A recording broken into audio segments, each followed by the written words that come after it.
Welcome to this explainer.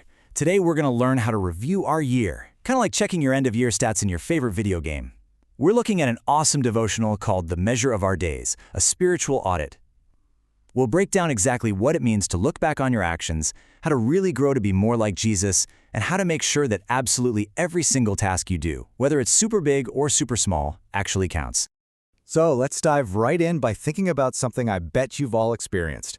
Have you ever cleaned out your school backpack at the very end of the year? You dump it upside down and find all that old homework crumbled at the bottom, broken pencils, and oh man, maybe even a squished sandwich you completely forgot about from October. Yuck. But listen, when you empty that backpack out, you're taking a good hard look at everything you've carried around for the past 12 months. Some of it was super useful, right? And some of it was literally just junk. Section 1. The Year-End Inventory Check. Because another year has almost passed into eternity, our source material tells us that we need to take an inventory. Now, taking an inventory, or a spiritual audit, simply means looking back to see if we've actually grown. Think about it. Stores take inventory to see how many toys or apples they have left on the shelves, right? But a spiritual inventory? That means looking directly at our hearts.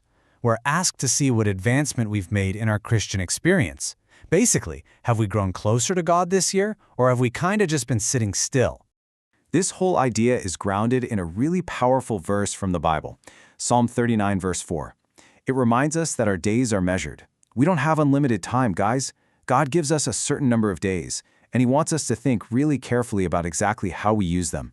It's a reminder that we're frail. That just means we're human, and we've got to be intentional about not wasting the precious time we've been given to grow. Section 2. Growing big like Jesus. So, because time is ticking, we are supposed to be getting bigger. Over the last year, you've definitely experienced some physical growth. You're getting taller, and you are for sure outgrowing your sneakers. But we have to ask a much deeper question here. Are we advancing in our Christian experience, month by month and year by year? Are we growing in purity and perfecting our character? Basically, is your heart growing as fast as your feet are? The thing is, God doesn't want us to stay as spiritual dwarfs. In fact, it explicitly states that God is not pleased if His representatives are content to be dwarves, especially when every single provision has been made for us to grow to the full stature of men and women in Christ. Think about it. God gives us absolutely everything we need: the Bible, prayer, church, our family. So there is no excuse to stay tiny in our faith. To grow up big in Jesus, we really need height and breadth in our faith. But how exactly do we do that? Well, by filling our minds with great thoughts and noble aspirations. That just means dreaming of doing good, kind, and truly helpful things. We need to seek clear perceptions of truth by constantly learning what is right. And we have to act with lofty purposes. That means we do things for genuinely good reasons, not just to show off or score a quick reward. Section 3. Hay versus solid gold. Okay, so now that we know we need to grow our minds and hearts, we've got to look at the actual work we're producing every single day. And here's a really intense question about our daily work, our chores, and even how we treat people. When the master inspects your work, will it be unworthy of preservation, or will it stand the trial by fire? Just imagine that for a second. Imagine everything you did this year being put to a literal heat test. Would it burn up in a flash, or would it survive and shine? Really think about the difference here. Rushing through your chores, sweeping the mess under your bed, or doing a totally sloppy job on your spelling test? That's what's called neglectful, haphazard, sham work. It's like building a house out of hay, wood, and stubble. It just won't last.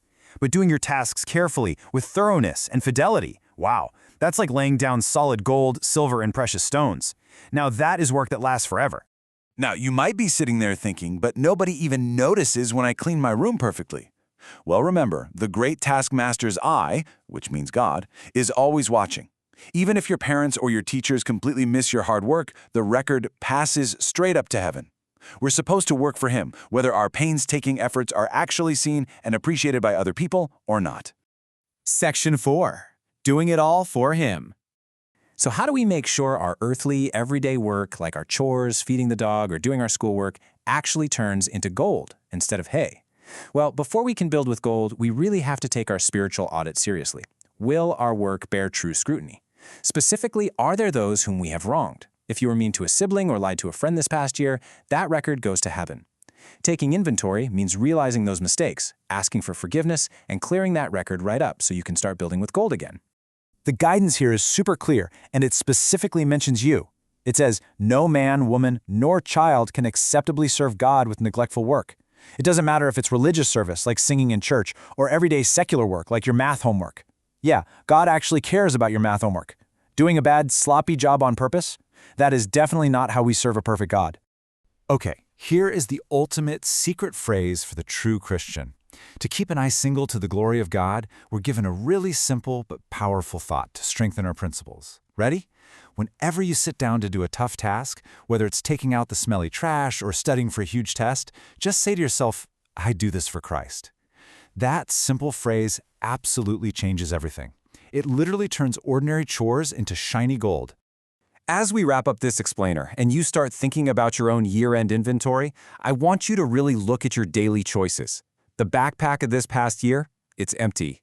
Tomorrow, you start filling a brand new one. So ask yourself, are you going to stay a spiritual dwarf or are you going to grow tall?